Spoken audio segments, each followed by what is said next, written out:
Hello, నేను miss చేస్తున్నావు. అవునన్నా కాదన్నా బంధుత్వాలు బాంధవ్యాలు ఎక్కడికి పోవు. ఒకవేళ బాంధవ్యాలు బంధుత్వాలు లేవన్నా కానీ ఎవరు నమ్మరు. కానీ జగన్మోహన్ రెడ్డి గారు మాత్రం కళ్ళు ఆర్పకుండా అబద్ధాలు చెప్పేస్తున్నారు.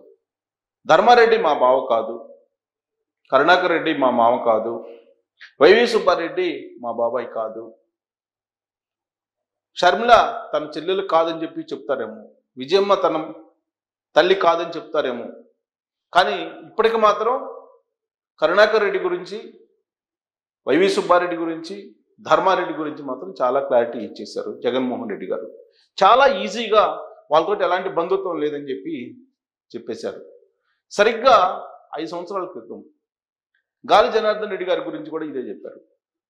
గాలి జనార్దన్ రెడ్డి ఎవరు నాకు తెలియదు, మేమిద్దరం అసలు కలవలేదు, ఆయన ఎలా ఉంటాడో కూడా తెలీదు అని చెప్పి జగన్మోహన్ రెడ్డి గారు చెప్పారు. మీరు నమ్ముతారా? నేనైతే నమ్మను. జగన్మోహన్ రెడ్డి గారు, గాలి జనార్దన్ రెడ్డి గారు ఇద్దరు కలిసి ఓబులాపురం మైనింగ్ సంబంధించి కిట్ ప్రోకోని చేశారు. దానికి సంబంధించిన కేసులో జైలుకి వెళ్ళి వచ్చారు అనేది సత్యం. సిబిఐ రికార్డులో ఉంది. గాలి జనార్దన్ రెడ్డి గారు జైల్లోకి వెళ్ళి వచ్చారు, జగన్మోహన్ రెడ్డి గారు జైల్లోకి వెళ్ళి వచ్చారు, పర్మిషన్లు ఇచ్చినటువంటి శ్రీలక్ష్మి గారు ఐఏఎస్ ఆవిడ జైల్లోకి వెళ్ళి వచ్చారు. వీళ్ళు జైలు మీట్లు కదా, మరి వీళ్ళు ఒకే కేసులో ఉన్నారు కదా, మరి వీళ్ళు తెలియదా ఒకరికొకళ్ళు? జగన్మోహన్ రెడ్డి గారు గాలి జనార్దన్ రెడ్డి గారిని అసలు చూడలేదు, ఆయన ఎలా ఉంటాడో కూడా తెలియదు అని చెప్పి చెప్పారని అంటే అది నిజమా? నీతి, నిజాయితీ, చిత్తశుద్ధి, విశ్వసనీయత, మాట తప్పని, మడిమ తప్పని వంశంలో నుంచి వచ్చినటువంటి జగన్మోహన్ రెడ్డి గారు గాలి జనార్దన్ రెడ్డి గారు ఎలా ఉంటారో తెలియదు, మేమిద్దరు అసలు కలుసుకోలేదు అని అంటే నమ్ముదామా? అలాగే శ్రీలక్ష్మి గారు జైలు మీట్ కదా, వీళ్ళందరూ కలిసి చేసినటువంటి ఓబులాపురానికి సంబంధించినటువంటి స్కామ్ ఏదైతే ఉందో ఇది జగద్విదితం. విషయం ఏంటంటే 2024 ఎన్నికలకు ముందు జగన్మోహన్ రెడ్డి గారు గాలి జనార్దన్ రెడ్డి గారికి అనుకూలంగా ప్రభుత్వం నుంచి ఒక లెటర్ రాశారు సుప్రీంకోర్టుకి. ఆ లెటర్ మీద ఇప్పటివరకు కూడా చంద్రబాబు నాయుడు గారి ప్రభుత్వం ఇంకా కాన్సల్టేషన్ చేసినట్టు కనిపించట్లేదు. ఓబులాపురం మైనింగ్ సంబంధించి కర్ణాటక, ఆంధ్ర సరిహద్దు విషయంలో వివాదం నెలకొంది. దాని మీద సుప్రీంకోర్టులో వాద ప్రతివాదనలు జరుగుతున్న సమయంలో ఇప్పుడు సరిహద్దు దాటి వచ్చి ఆంధ్ర పరిధిలో గనులు తవ్వుకున్నా, ఐరన్ వర్క్ తవ్వుకున్నా తమకు ఎలాంటి అభ్యంతరం లేదు అనేది 2024 ఎన్నికల ముందు జగన్మోహన్ రెడ్డి గారు ముఖ్యమంత్రిగా ఉన్నప్పుడు సుప్రీంకోర్టుకి ఒక లెటర్ రాశారు అనేది వినిపిస్తూ ఉంది. దాని మీద కనుక ఇప్పుడున్నటువంటి ప్రభుత్వం, చంద్రబాబు గారి ప్రభుత్వం కనుక కాన్సల్టేషన్ చేస్తే అత్యంత పెద్ద స్కామ్కి మద్దతు ఏ విధంగా పలికారు జగన్మోహన్ రెడ్డి గారు అనేది కూడా తెలుస్తుంది. ఇది చేసింది, ఈ లెటర్ రాసింది ఎవరో కాదు, మైనింగ్కి సంబంధించినటువంటి ఎండీగా ఉన్నటువంటి వెంకటరెడ్డి.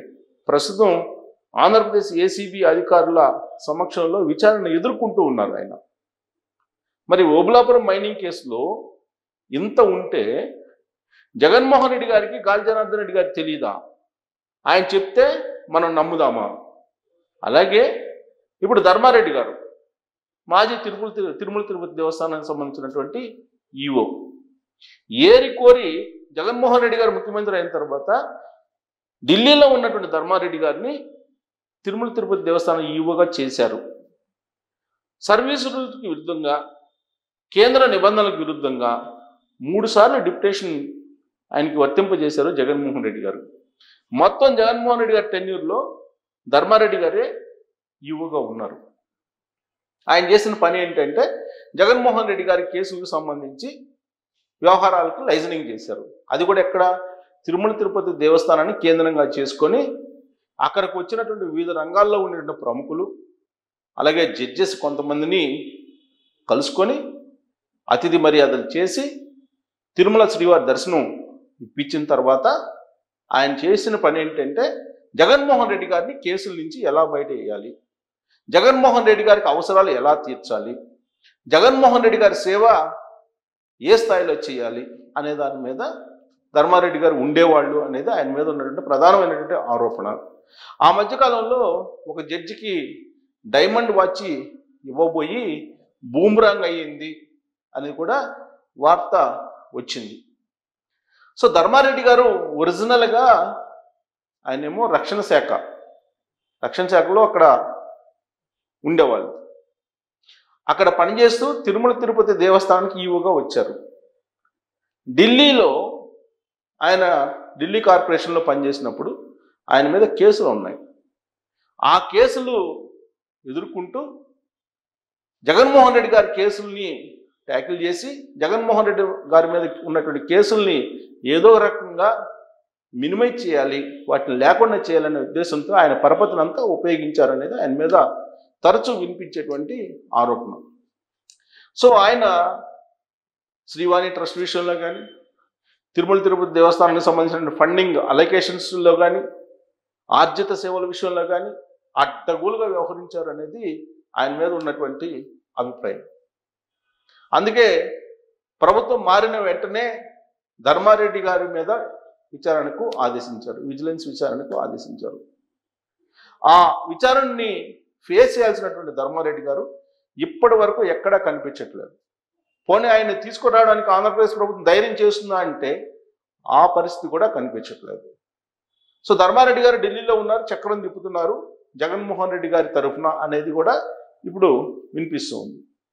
సో ధర్మారెడ్డి గారు రాజశేఖర రెడ్డి గారు బతికున్న రోజుల్లో రాజశేఖర రెడ్డి గారు ఆయన ఏరుకోరి ఢిల్లీ నుంచి తీసుకొచ్చి జేయూగా అప్పట్లో పెట్టారు. ఆయన వారసత్వం అన్నట్టుగా ఈవోగా జగన్మోహన్ రెడ్డి గారు ధర్మారెడ్డి గారిని తీసుకొచ్చారు. ఏరికోరి ధర్మారెడ్డి గారిని ఎందుకు తీసుకొస్తుంది వైఎస్ ఫ్యామిలీ అని అంటే వాళ్ళకు కావాల్సినటువంటి వాటిని నెరవేర్చుకునేందుకు, అలాగే వాళ్ళ బంధుత్వాన్ని మరింత పెంచుకునేందుకు. ఆయన జగన్మోహన్ రెడ్డి గారికి బావ అవుతారు. రాజశేఖర రెడ్డి గారి మేనల్లుడు కుమారుడు ధర్మారెడ్డి అని చెప్పి చెప్తూ ఉంటారు. మరి బావగాక ఏమవుతారు? జగన్మోహన్ రెడ్డి గారి బావ ధర్మారెడ్డి అని చెప్పి చంద్రబాబు నాయుడు గారు ట్వీట్ చేస్తే ప్రెస్ మీట్లో తనకు బావట ధర్మారెడ్డి గారు, నాకు బావ ఎలా అవుతారు అని చెప్పి క్వశ్చన్ చేస్తున్నారు జగన్మోహన్ రెడ్డి గారు. ఇక కరుణాకర్ రెడ్డి గారు కరుణాకర్ రెడ్డి గారు తిరుమల తిరుపతి దేవస్థానం చైర్మన్గా చేశారు. రాజశేఖర రెడ్డి గారి టైంలో ఒకసారి, మళ్ళీ జగన్మోహన్ రెడ్డి గారి సమయంలో మరొకసారి. మరి ఏ బంధుత్వం లేకుండానే తిరుమల తిరుపతి దేవస్థానానికి సంబంధించిన చైర్మన్ చేశారు. కరుణాకర్ రెడ్డి గారి కుమార్తె నేహారెడ్డి గారు చేసుకున్నటువంటి హస్బెండ్ ఏమవుతారు వైఎస్ ఫ్యామిలీకి అని కనుక తీసుకుంటే జగన్మోహన్ రెడ్డి గారికి కరుణాకర్ రెడ్డి గారు మామ వరుస ఎలా అవుతారు అనేది కూడా క్లారిటీ వస్తుంది. మరి కరుణాకర్ రెడ్డి గారు మీ మామ కాదంటే మా మామ ఎలా అవుతారు కరుణాకర్ రెడ్డి గారు అని చెప్పి జగన్మోహన్ రెడ్డి గారు ప్రశ్నిస్తూ ఉంటారు.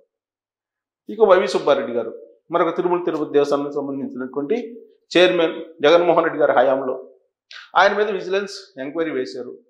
ఈ విజిలెన్స్ ఎంక్వైరీని ఆపమని చెప్పేసి ఆయన హైకోర్టుకి వెళ్తారు, సుప్రీంకోర్టుకు కూడా వెళ్తారు. అసలు విజిలెన్స్ ఎంక్వైరీకే ఎలిజిబుల్ కాదు, విజిలెన్స్ ఎంక్వైరీ తన మీద జరగడానికి లేదని చెప్పేసి ఆయన అడ్డం తిరిగారు. అంతేకాదు కల్తీ నెయ్యి విషయంలో ఈయన కోర్టులో పిటిషన్ వేస్తారు, సుప్రీంకోర్టులో. ఇంత చేసిన తర్వాత కూడా ఆయన నాకు బాబాయ్ కాదు, నాకు బాబాయ్ ఎలా అవుతారు అని అంటాడు జగన్మోహన్ రెడ్డి గారు. జగన్మోహన్ రెడ్డి గారి తల్లి విజయమ్మ గారు వైవి సుబ్బారెడ్డి గారి సతీమణి ఏమవుతారు? బంధువులా కాదా, అక్క చెల్లెల్లా కాదా అని కనుక ఆలోచిస్తే జగన్మోహన్ రెడ్డి గారికి వైవి సుబ్బారెడ్డి గారు బాబాయా కాదా అనేది తెలుస్తుంది. సో కల్తీ నెయ్యి విషయంలో చంద్రబాబు నాయుడు గారు ఒక ట్వీట్ పెట్టి దాంట్లో బావ ధర్మారెడ్డి, మామ కరుణాకర్ రెడ్డి, బాబాయ్ వైవి సుబ్బారెడ్డి వీళ్ళందరూ కలిసి చేసినటువంటి గూడుపుటాన్ని చేసినటువంటి స్కామ్ అని చెప్పి ఆయన ట్వీట్ చేస్తే దాని మీద మాట్లాడకుండా జగన్మోహన్ రెడ్డి గారు ఏం చేశారు? మా బావ ధర్మారెడ్డి అట, మా మామ కరుణాకర్ రెడ్డి అట, మా బాబాయ్ వైవి సుబ్బారెడ్డి అంట. అంటే రిలేషన్ కూడా కాదని చెప్పేటువంటి ప్రయత్నం జగన్మోహన్ రెడ్డి గారు చేస్తూ ఉన్నారు. సేమ్ గాలి జనార్దన్ రెడ్డి గారి విషయంలో అప్పట్లో ఏదైతే చెప్పారో పచ్చి అబద్ధం, ఇప్పుడు ఈ బంధుత్వాల విషయంలో కూడా తాజాగా అదే చెప్తున్నారు జగన్మోహన్ రెడ్డి గారు అనేది చాలా క్లియర్గా అర్థమవుతుంది. సో జగన్మోహన్ రెడ్డి గారు తరచూ చెప్పేటువంటి నీతి, నిజాయితీ, నిక్కచ్చ నిజాయితీ మడమ తిప్పని మాట తిప్పని ఇలాంటి వంశంలో పుట్టానని చెప్పి చెప్పుకునేటువంటి జగన్మోహన్ రెడ్డి గారు, అలాగే జగన్మోహన్ రెడ్డి గారు వీరాభిమానులు, మరి ఆయన చెప్తున్నవి అబద్ధాలా నిజాలా అనే దాని మీద మీరు కామెంట్ చేయొచ్చు. బంధుత్వాల విషయంలో కానీ, నీ కల్తీ విషయంలో కానీ మీ అభిప్రాయాల్ని ట్రోల్స్ రూపంలో తెలియజేయండి.